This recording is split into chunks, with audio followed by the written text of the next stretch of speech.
Good morning students, मैं रोहित सिंह आप सभी का वेलकम करता हूं आरटीपीएस हब के यूट्यूब चैनल पर। आज इस वीडियो में मैं क्लास 8 का चैप्टर नंबर 26 जिसका नाम है द यूनियन एग्जीक्यूटिव के बारे में आपको डिस्कस करूंगा। यह चैप्टर सभी कॉम्पिटिटिव एग्ज़ाम की दृष्टि से बहुत ज़्यादा इंपॉर्टेंट है, जैसे कि C TET, UP TET, super TET, DSSB। मतलब कॉन्स्टिट्यूशन का जो भी चीज़ें पूछी जाती है आपके कंपटीशन में, वो सब इस वीडियो में आपका कवर हो जाएगा। आप इसको देखने के बाद में बता पाओगे कि प्रेसिडेंट कब इलेक्ट होते हैं, कौन उसके लिए वोटिंग करता है, कैसे उसके लिए वोटिंग होता है, किस प्रणाली से वोटिंग होता है, उसकी पावर्स क्या होती है, उसको महाभियोग की प्रक्रिया कैसे उस पर चलाई जा सकती है।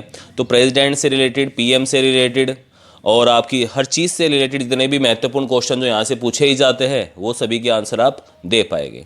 तो आइए स्टार्ट करते हैं इस वीडियो को।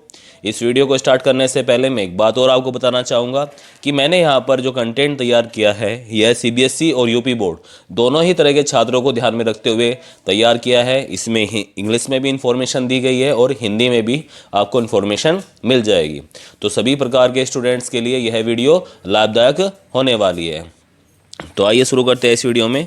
The union executive consist of president.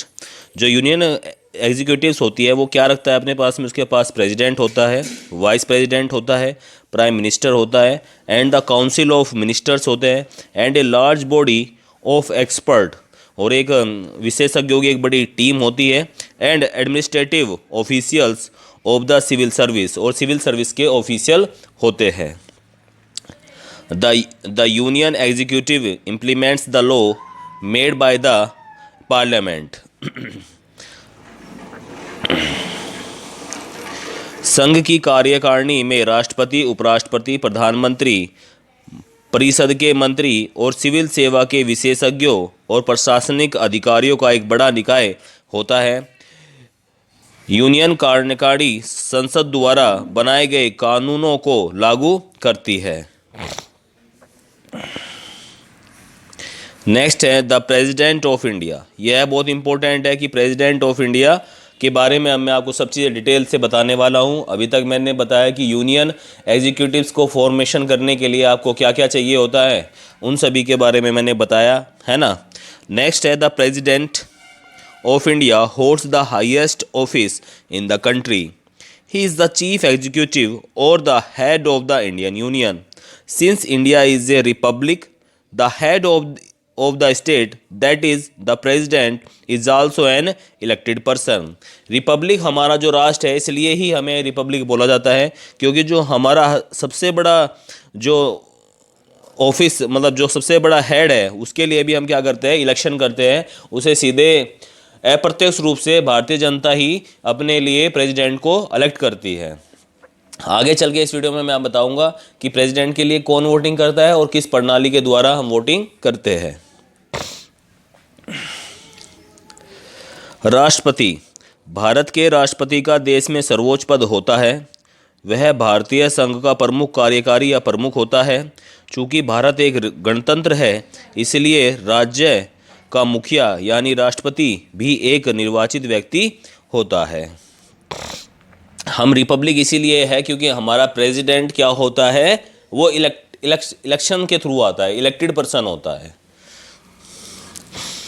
Qualification क्या होती है राष्ट्रपति के लिए? For election to the office of president a candidate should possess the following qualifications. ये आप ठीक कर लेना यहाँ पर, ठीक है। तो क्या क्वालिफिकेशंस है बेटे राष्ट्रपति के लिए? पहली है he should be a citizen of India. He should be 35 years of age at the time of election.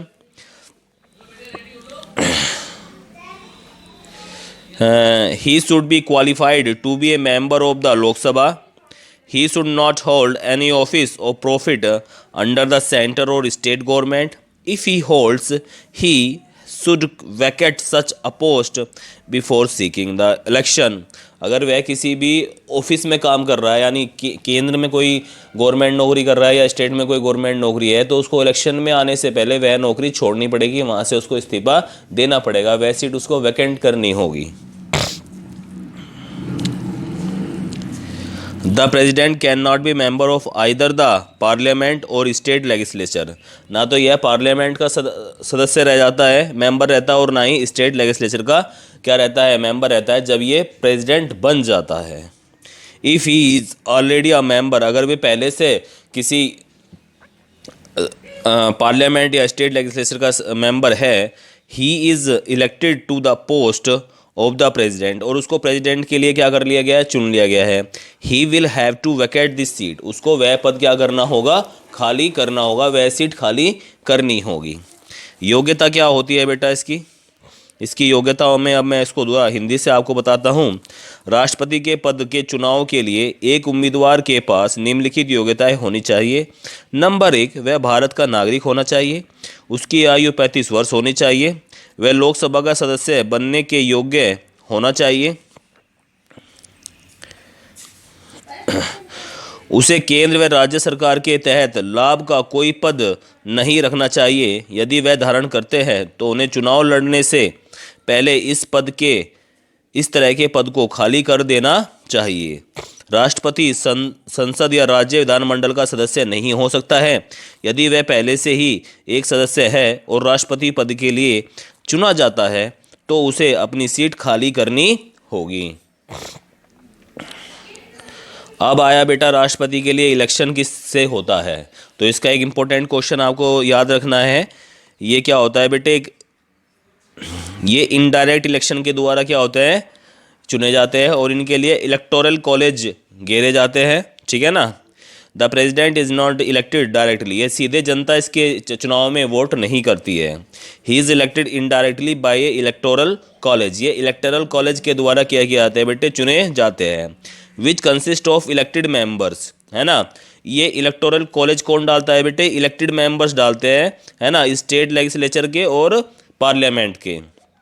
Of the 2 houses of parliament and the state legislative assembly, state legislative assembly के members electoral college डालते हैं, या parliament है ना, या parliament के जो members होते हैं वो इलेक्टोरल कॉलेज डालते हैं। राष्ट्रपति का चुनाव सीधे नहीं होता है, यह एक अप्रत्यक्ष रूप से एक इलेक्टोरल कॉलेज द्वारा चुना जाता है। तो राष्ट्रपति के लिए जो चुनाव होता है वो प्रत्यक्ष होता है या अप्रत्यक्ष, यह क्वेश्चन बहुत बार पूछा जाता है। तो अप्रत्यक्ष रूप से होता है, जिसमें संसद के दोनों सदनों और राज्य विधानसभाओं के निर्वाचित सदस्य होते हैं। Sorry. The election is held by A system of proportional representation, ये आपको याद रखना है। जो इलेक्शन होता है वो किस तरह होता है बेटा, वो होता है प्रोपोर्शनल रिप्रेजेंटेशन के आधार पे ये इलेक्शन किया जाता है। Which means that each member of electoral college has a definite number of vote, प्रत्येक मेंबर के पास में एक डेफिनेट नंबर ऑफ वोट्स होती है। मतलब मान लो कि आप किसी स्टेट से बिलोंग कर रहे हैं या किसी विधान परिषद के आप किसी मेंबर चुन के गए हैं, उस विधान परिषद में 10 लाख व्यक्ति है, तो आपकी वोटिंग, आपका जो इलेक्टोरल कॉलेज है उसकी वैल्यू कितनी है, 10 लाख वोट के आसपास है। समझ रहे हैं आप। The number of votes given to the electoral from each state depend upon the state population, electoral college में कितनी वोट होगी यह डिपेंड करता है कि उस स्टेट की जनसंख्या कितनी है। तो कोई स्टेट का अगर व्यक्ति जाके वोट डालता है, इलेक्टोरल कॉलेज डालता है, तो वो उस स्टेट की जितनी भी जनसंख्या है तो उस इलेक्टोरल कॉलेज की वोटिंग कितनी काउंट होगी, उस पॉपुलेशन के बराबर काउंट होगी। ये एक महत्वपूर्ण बात थी इसमें। यही मतलब होता है प्रोपोर्शनल रिप्रेजेंटेशन का, मतलब इलेक्टोरल कॉलेज की जो वैल्यू काउंट करी जाएगी वो किसी स्टेट की जनसंख्या के बराबर होगी। यानी वो इलेक्टोरल कॉलेज बना दिया है, एक उसके मेंबर को दे दिया गया है, वो मेंबर जाके वोटिंग करेगा, तो वोटिंग कितनी काउंट होगी, जितनी उस स्टेट की क्या है, जनसंख्या है। चुनाव अनुपातिक प्रतिनिधित्व की एक प्रणाली द्वारा आयोजित होता है, इसे हिंदी में कहते हैं अनुपातिक प्रतिनिधित्व किया जाता है, जिसका अर्थ है कि निर्वाचक मंडल के प्रत्येक सदस्य के पास निश्चित संख्या में वोट होते हैं। प्रत्येक राज्य के निर्वाचकों को दिए गए मतों की संख्या राज्य की जनसंख्या पर निर्भर करती है। total number of votes allotted to all the electorals is approximately equal to the population of country। क्या बोला गया है?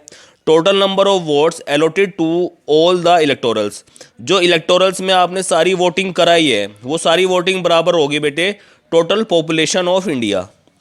यानी जितने भी इलेक्टोरल्स पड़ेंगे उनको इस तरह से बनाया गया है क्योंकि हर स्टेट के रिप्रेजेंटेटिव उसको डाल रहे हैं और हर स्टेट की जनसंख्या के बराबर एक इलेक्टोरल की वैल्यू है वोटिंग की, तो वो क्या होती है, इलेक्टोरल इज इक्वल टू होता है टोटल पॉपुलेशन ऑफ इंडिया। मतलब टोटल पॉपुलेशन इंडिया अप्रत्यक्ष रूप से वोटिंग कर रही होती है इलेक्टोरल कॉलेज के द्वारा। The vote is by secret ballot, और ये सीक्रेट बैलेट के थ्रू होती है। सभी निर्वाचक को आवंटित मतों की कुल संख्या देश की जनसंख्या के लगभग बराबर है। मतदान गुप्त मतदान द्वारा होता है ना। तो आपसे ये भी पूछा जाएगा कि चुनाव राष्ट्रपति के लिए जो मतदान होता है वो किस तरह से होता है, तो गुप्त मतदान होता है, सीक्रेट बैलेट के द्वारा मतदान किया जाता है। अब आता है टर्म ऑफ ऑफिस की अवधि कितनी होती है राष्ट्रपति की। The president of India is normally elected for 5 years, इसको 5 साल के लिए नॉर्मली साधारण तौर पर क्या होता है, चुना जाता है। ही कैन बी री elected for a second term, अगर ये दूसरे चुनाव में भी राष्ट्रपति के लिए खड़ा होता है, लोगों इसके ही पक्ष में वोटिंग करते हैं और तो इसको चुना जा सकता है, ये एलिजिबल होगा। His office can fail vacant in case of his death, जो राष्ट्रपति का पद है राष्ट्रपति की मृत्यु के समय खाली हो सकता है। रिजाइनेशन के मतलब जब ये इस्तीफा दे देगा अपने पद से तब ये खाली हो सकता है।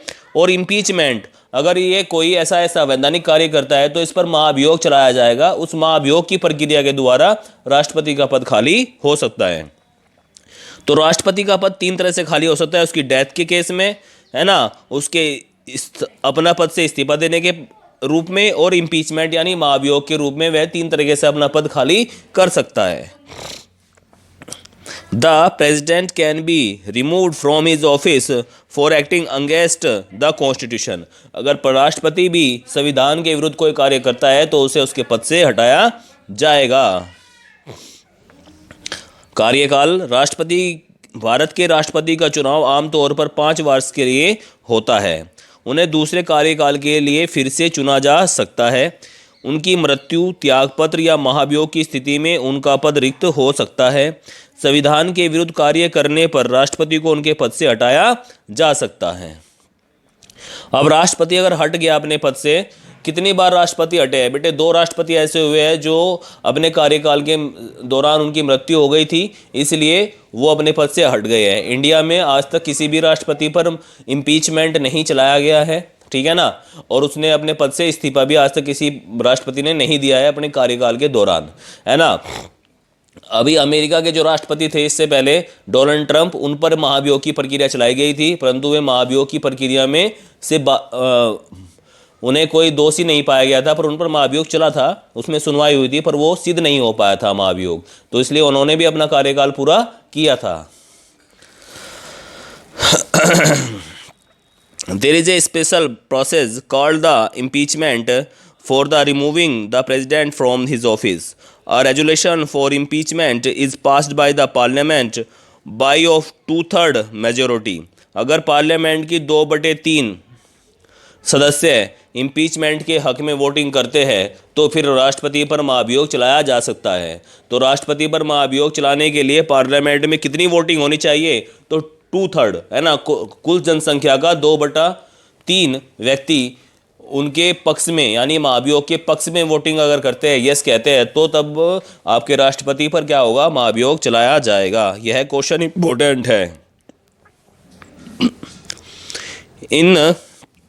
In the event of failing of office of president, the vice president take over as an active president. जैसे ही आपका प्रेसिडेंट अगर महाभियोग के द्वारा या डेथ के द्वारा या इम्पीचमेंट के द्वारा हट जाता है, ठीक है ना, तो उसके जगह कौन होगा बेटे, वाइस प्रेसिडेंट जो होगा वहाँ पर एज ए प्रेसिडेंट कार्य करेगा और इनको एक्टिव प्रेसिडेंट बोला जाएगा। इनकी मिनिमम ड्यूरेशन क्या रहेगी, 6 महीने के लिए बनाया जा सकता है स्टार्टिंग में इन्हें। अगर कोई विशेष परिस्थिति हो जाती है तो उनके कार्यकाल को अधिकतम 2 वर्ष के लिए बढ़ाया जा सकता है। 6 महीने ये प्लस 1.5 साल और इनको आगे बढ़ाया जा सकता है ना, 1.4 मंथ के लिए आगे बढ़ाया जा सकता है। 14 मतलब 18 महीने का और कार्यकाल बढ़ाया जा सकता है। शुरू में 6 महीने, अगर तब भी इलेक्शन नहीं होते हैं, परिस्थितियां शांत नहीं होती है, तो इनके कार्यकाल को मैक्सिमम कितना बढ़ाया जा सकता है? 2 साल के लिए। 2 साल में ये 6 महीने घट जाएंगे, यानी 18 महीने के लिए और बढ़ाया जा सकता है। तो स्टार्टिंग में 6 महीने के लिए होता है और उसको एक्सटेंड कितना कर सकते हैं? 18 महीने के लिए। तो मैक्सिमम कितने समय तक कार्यकाल रह सकता है? 2 साल तक रह सकता है। मिनिमम कितने साल तक रह सकता है? 6 महीने तक रह सकता है। तो ये तीनों ही क्वेश्चन अलग अलग तरह से फ्रेम किए जाते हैं, तो मैंने तीनों को ही आपको डिस्कस कर दिया है। राष्ट्रपति को उसके पद से हटाने के लिए एक विशेष प्रक्रिया है जिसे महाभियोग कहा जाता है। महाभियोग का प्रस्ताव संसद द्वारा 2/3 बहुमत से पारित किया जाता है। राष्ट्रपति के पद से गिरने की स्थिति में उपराष्ट्रपति कार्यवाहक राष्ट्रपति के रूप में कार्यभार संभालता है। आज तक हमारे कितने प्रेसिडेंट हुए हैं, उनके कार्यकाल के विषय में जान लेते हैं। सबसे पहले जो हमारे प्रेसिडेंट हुए डॉक्टर राजेंद्र प्रसाद, उन्होंने 1950 से लेकर 1962 यानी करीबन 12 वर्ष तक क्या किया है बेटा? 12 वर्ष तक वे प्रेसिडेंट रहे हैं। इनके समय कार्यकाल शायद 6 वर्ष का था। डॉक्टर राधाकृष्णन ने क्या किया है बेटे? 1962 से 1962 से 1967 तक इनका कार्यकाल 5 टर्म का रहा है, 5 वर्ष का रहा है। इसके बाद डॉक्टर जाकिर हुसैन जी आए, जिन्होंने 1967 में अपना कार्यभार संभाला और 1969 में इन्होंने अपना पद रिक्त कर दिया, क्योंकि इनकी क्या हो गई थी बेटा? डेथ हो गई थी। नोट पॉइंट मैंने लिखा हुआ है, Zakir Hussain Khan was an Indian economist and politician who serve as the 3rd president of India. ये तीसरे प्रेसिडेंट के रूप में चुने गए थे। From 13 May 1967 until his death on 3 May 1969. He previously served as the governor of Bihar. ये बिहार के गवर्नर भी रहे हैं from 1957 to 1962 and as the second vice president of India from 1962 to 1967. तो जो जाकिर हुसैन जी हैं हमारे सेकंड नंबर के वाइस प्रेसिडेंट भी रहे हैं, ठीक है ना। ये बिहार के गवर्नर भी रहे हैं और 2 साल तक हमारे देश के राष्ट्रपति भी रहे हैं। तो यह एक क्वेश्चन इंपॉर्टेंट बनता है यहाँ पर डॉक्टर जाकिर हुसैन के लिए। नेक्स्ट है डॉक्टर वी गिरी। इन्होंने भी अपना कार्यकाल 1969 से स्टार्ट किया और 1975 तक अपना पूरा 5 ईयर का उन्होंने ड्यूरेशन कंप्लीट किया है।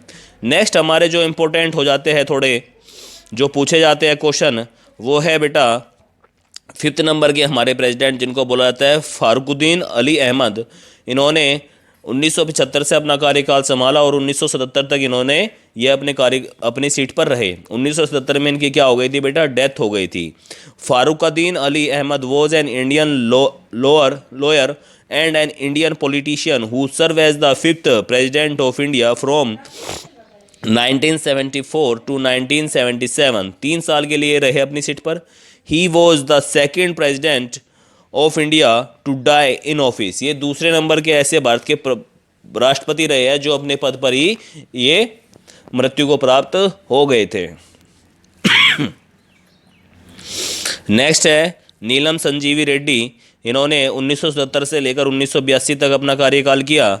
नेक्स्ट है बेटा ज्ञानी जेल सिंह। ज्ञानी जेल सिंह ने 1982 से 1987 तक अपना कार्यकाल किया। उसके बाद आया श्री आर वेंकट रमन, जिन्होंने 1987 से 1992 तक अपने कार्यकाल पर रहे। वो 9 नंबर के जो हमारे प्रेसिडेंट हुए डॉक्टर SD शर्मा, इन्होंने 1992 से 1997 तक अपना कार्यकाल पूरा किया। 10वें नंबर के जो प्रेसिडेंट हुए डॉक्टर KR नारायण, जिन्होंने 1997 से 2002 तक अपना कार्यकाल पूरा किया है। 11वें नंबर के जो हमारे प्रेसिडेंट हुए, जिनको फ्लाइंग ऑफिसर भी कहलाता है, फ्लाइंग मैन भी कहा जाता है, डॉक्टर APJ अब्दुल कलाम। इन्होंने 2002 से 2007 तक हमारे राष्ट्रपति के पद पर ये आसीन रहे हैं। इसके बाद 12वें नंबर पर श्रीमती प्रतिभा पाटिल, जो पहली बार फर्स्ट लेडी प्रेसिडेंट बनी थी, है ना। तो यह क्वेश्चन भी इंपॉर्टेंट हो जाता है। फर्स्ट लेडी प्रेसिडेंट कौन थी? श्रीमती प्रतिभा पाटिल 2007 से 2012 तक रही है। फिर 2013 में प्रणब मुखर्जी 2012 से 2017 तक राष्ट्रपति के पद पर रहे। लास्ट में जो अभी फिलहाल हमारे प्रेसिडेंट चल रहे हैं Ramnath Kovind is the 14th and the current president since 25 जुलाई 2017। अभी मैं एक नोट पॉइंट आपको बता देता हूँ महाभियोग के बारे में। अब तक 3 अमेरिकी राष्ट्रपति डोनाल्ड ट्रंप 2019 में, बिल क्लिंटन 1998 में और एंड्रयू जॉनसन 1868 पर हाउस ऑफ रिप्रेजेंटेटिव द्वारा महाभियोग चलाया गया। अमेरिका के 3 राष्ट्रपति पर आज तक महाभियोग चलाया गया है। किस किस सन में चला गया ये भी इंपॉर्टेंट है और किस किस पर चलाया गया ये भी इंपॉर्टेंट है। तो इनके नाम है Donald Trump, bill Clinton and Andrew Johnson. हालांकि सभी को सीनेट में विमुक्त कर दिया गया। इस प्रकार किसी भी अमेरिकी राष्ट्रपति को अब तक महाभियोग द्वारा पद से नहीं हटाया गया। तो मतलब महाभियोग तो चलाया लेकिन उसे पद से नहीं हटाया गया, वो उस पर सिद्ध नहीं हुआ है। तो आज इस वीडियो में हमने राष्ट्रपति के बारे में कंप्लीट जाना है कि उनका कार्यकाल कितना होता है, इलेक्शन कैसे होता है, उनके लिए क्वालिफिकेशंस क्या होती है और यूनियन जो एग्जीक्यूटिव्स है उनमें कौन कौन शामिल होता है। मिलते हैं नेक्स्ट वीडियो में, तब तक के लिए जय हिंद जय भारत। अगर आपको वीडियो पसंद आया है RDPS हब का तो आप अपने दोस्तों के साथ शेयर ज़रूर कीजिए।